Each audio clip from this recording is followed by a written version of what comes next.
Hey, this is Notser, and this is the Tier 6 U.S. cruiser Cleveland. It has 12 main guns, 6 secondary guns, 41 AA guns, a top speed of 32.9 knots, total health 30,500. For my modules, reduced crit chance on main battery, increased AA range, reduced flood and fire chance, and for my commander, situational awareness, basic survivability, 15% faster flood, fire, and crit repair. For my Tier 2, faster turret traverse. I also have reduced fire chance. And for my Tier 3, I have faster damage control cooldown. We are on the map Fault Line, and I've just crashed into an invisible barrier. Notice the ship is nowhere near making contact with this island, but I have run into something. So I slightly adjust and move forward. So we're on the west side and we're headed for A. After we get through this weird situation where we ran aground. And the Cleveland is one of the first power picks. I would say the Minikaze is too, but the Cleveland dominates. Tier 6, 5, 7. It is top 5 ships in the game, and this is unupgraded, but you can still feel the power of this ship. So, an allied destroyer, he torpedoes into A, he's also capturing A. Doesn't look like any enemies are on A, so we should get this capture. The enemies have gone to C, and whenever I was crossing the opening gap, I noticed I was spotted by a surface vessel, so I felt like there must be something out there in and around B, and you can see B is being captured, probably a destroyer. And me and the Murmansk had the same idea. This guy's gonna bomb us. And we just focus our fire, and just look at all this AA going off. He misses in between us. I've taken out 2. Looks like the Murmansk took out 2, and let's see if we can get, yep, we get another one. Can we get the last one before he gets over the island? Yeah, he can't escape us. Now you notice I had my scout aircraft. For cruisers, it's actually a fighter. There's the detection again, so I feel like the enemy destroyer is on the west side of B.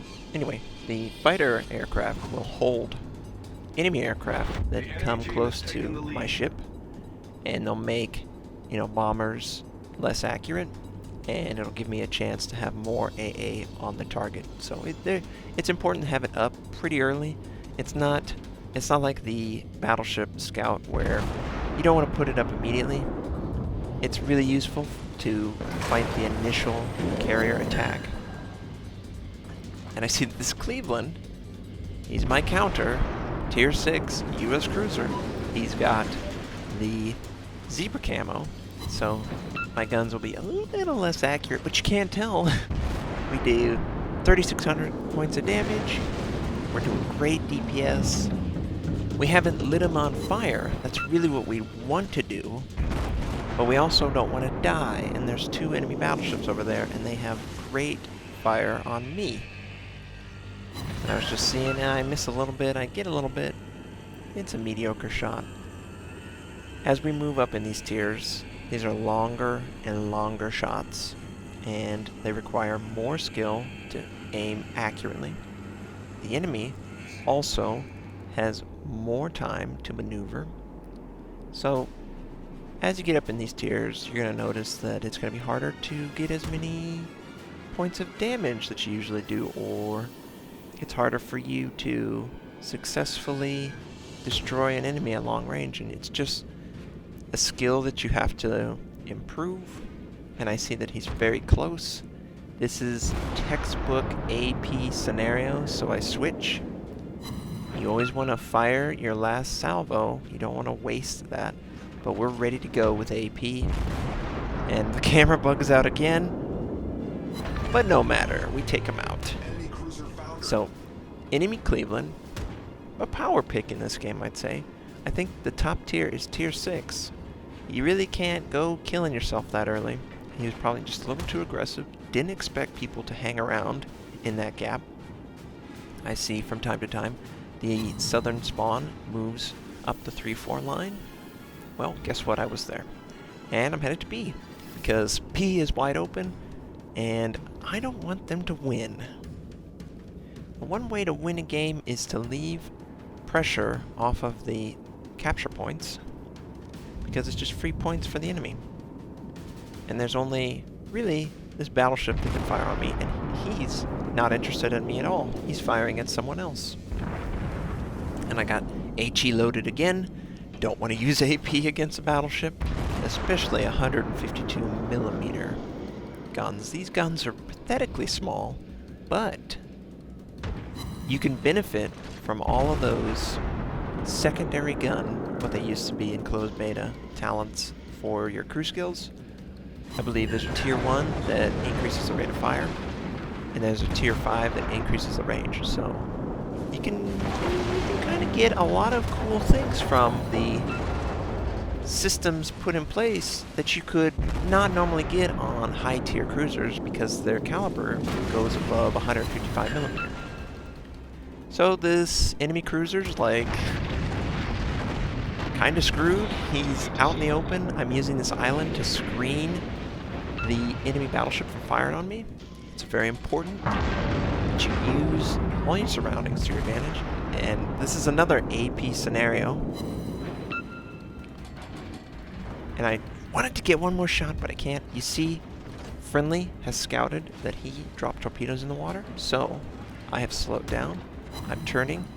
I'm a little hesitant that this 2 torpedo squads might be attacking me.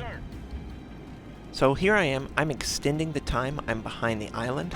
I want to do this until just the last possible moment to fire on this enemy, and he's slowed down abruptly, and he burns down because of my earlier fires, and I don't land anything.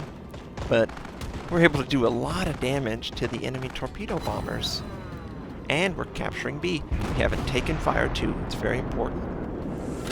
And there you go. The enemy has lost 4 ships. We've only lost 1. We've been basically taking advantage of all the enemy's weaknesses in their play. They left the middle wide open.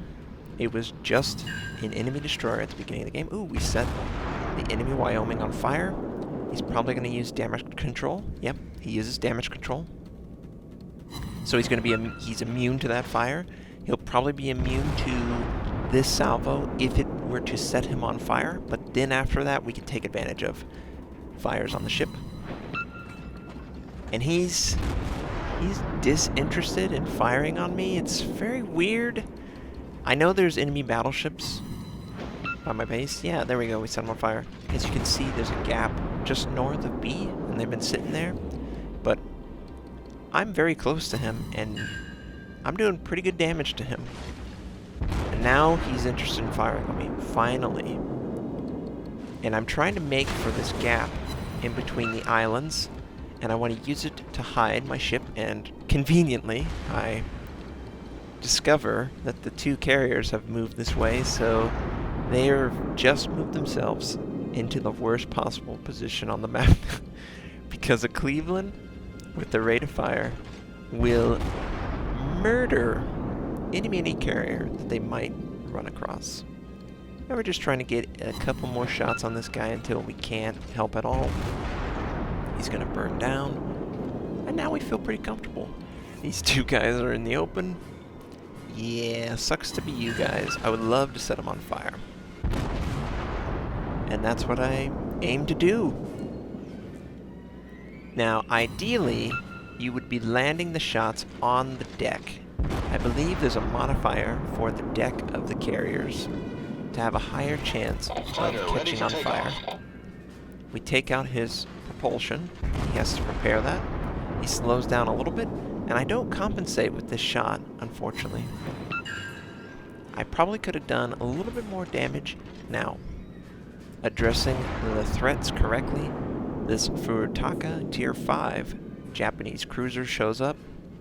I now have to deal with it.